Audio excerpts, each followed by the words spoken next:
আহ, আসসালামু আলাইকুম। আশা করি সবাই ভালো আছেন, সুস্থ আছেন। আজকে একটি নতুন বিষয় নিয়ে আলোচনা করার জন্য আপনাদের সামনে এসেছি। বিষয়টি হচ্ছে একাকিত্ব। একাকিত্ব যে আল্লাহর একটি অশেষ নিয়ামত, একটি রহমত, এ ব্যাপারে আজকে আমরা ভিডিওতে জানার চেষ্টা করব। পড়ছিলাম একাকিত্ব মানুষের জীবনে কেন গুরুত্বপূর্ণ। একাকিত্ব আপনাকে নিজেকে চিনতে সাহায্য করবে। সৃষ্টিকর্তা কেন পৃথিবীতে আমাদেরকে পাঠিয়েছেন, আমাদের লক্ষ্য এবং উদ্দেশ্য কী হওয়া উচিত, আমাদের জীবনের অর্থ কী, এই সমস্ত বিষয়গুলো পুনরায় ভাবাবে আপনাকে একাকিত্ব। আমরা জানি বড় বড় মনীষী বা পৃথিবীতে যারা প্রসিদ্ধ ব্যবসায়ী হিসাবে নিজেদের পরিচিত করেছেন, Elon Musk, Bill Gates, Mark জাকারবার্গের মতো ব্যক্তিরা, তারা প্রতি মাসে নির্দিষ্ট কিছু দিনের জন্য নিজেদেরকে একাকী করে ফেলেন। তারা এই সময়ে যে আইডিয়াগুলো নিজেদের মধ্যে জেনারেট করেন, সেইগুলোই পরবর্তীতে সারা বিশ্বের সবচেয়ে বড় বড় মেগা প্রজেক্টগুলো তারা লঞ্চ করতে পেরেছেন। সো একাকিত্ব একটি অত্যন্ত মারাত্মক জিনিস।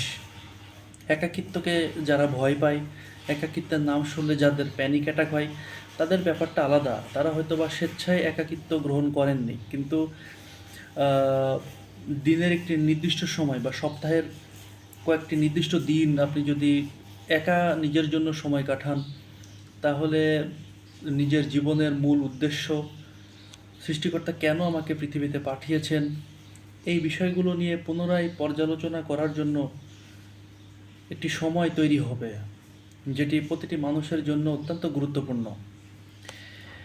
দিনের কিছুটা সময় আপনি যদি একা কাটান মেডিটেশনের মধ্য দিয়ে, কিংবা নিজের সাথে নিজের আত্মকথোপকথনের মধ্য দিয়ে যদি আমরা কিছুটা সময় নিজের জন্য বের করতে পারি, এটা হতে পারে নিজের লাইফের টার্নিং পয়েন্ট। নিজের ভুল ত্রুটি কোথায় আছে, জীবনে কি কি ভুল হয়েছে, কি কি পদক্ষেপ নেওয়া উচিত ছিল, কি কি পদক্ষেপ নেওয়া উচিত হয় নাই, এবং অতীত থেকে আমরা কি শিক্ষা নিতে পারি, এই সমস্ত বিষয়গুলো আমরা পর্যালোচনা করতে পারি। আমরা নিজেরা যখন একা একা সময় কাটাই, ঠিক তখনই সম্পর্কের মূল্য বুঝতে শুরু করে মানুষ, যখন সে একা একা থাকে। অনেক জেলখানার কয়েদি আছে যারা জেল খেটে বের হওয়ার পরে তাদের লাইফস্টাইল, তাদের জীবনধারা পরিবর্তন হয়ে গেছে। তারা বুঝতে শিখেছে জীবনের আসল অর্থ কী। এমনকি একাকী থাকলে সৃষ্টিকর্তার নৈকট্য লাভ করাটা ইজি হয়। আমাদের রাসূল সাল্লাল্লাহু আলাইহি ওয়াসাল্লাম হেরা গুহায় একাকী ধ্যান করতেন, এবং সেখানেই সৃষ্টিকর্তা তার উপরে পবিত্র কোরআন নাজিল করেন।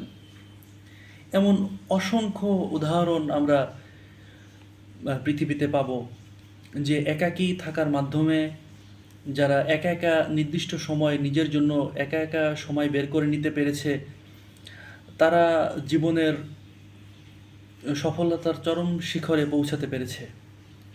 সময়গুলোকে কিভাবে কাজে লাগানো যায়, নিজেকে কিভাবে পরিবর্তন করা যায়, নিজের ভুল ত্রুটিগুলো কিভাবে শুধরে নেওয়া যায়, ভুল থেকে কিভাবে শিক্ষা নেওয়া যায়, এই ব্যাপারগুলো নিয়ে আত্মসমালোচনা আত্মসমালোচনা করতে শিখায় একাকিত্ব। তাই একাকিত্বকে আমরা ভয় না পেয়ে একাকিত্বকে সৃষ্টিকর্তার একটি নিয়ামত হিসাবে দেখার চেষ্টা করব। আমরা চেষ্টা করব অন্তত সপ্তাহে কয়েকটা দিন শুধুমাত্র নিজের জন্য নিজে সময় কাটানোর জন্য, নিজের সাথে নিজে কথা বলবো, নিজের জন্য সময় বের করব। এটি আমাদের জন্য অত্যন্ত গুরুত্বপূর্ণ একটি বিষয়। সো আমরা এই বিষয়টি আহ, ভেবে দেখব, এবং নিজের জন্য যেটা ভালো হয় সেটা বোঝার চেষ্টা করব। আসসালামু আলাইকুম।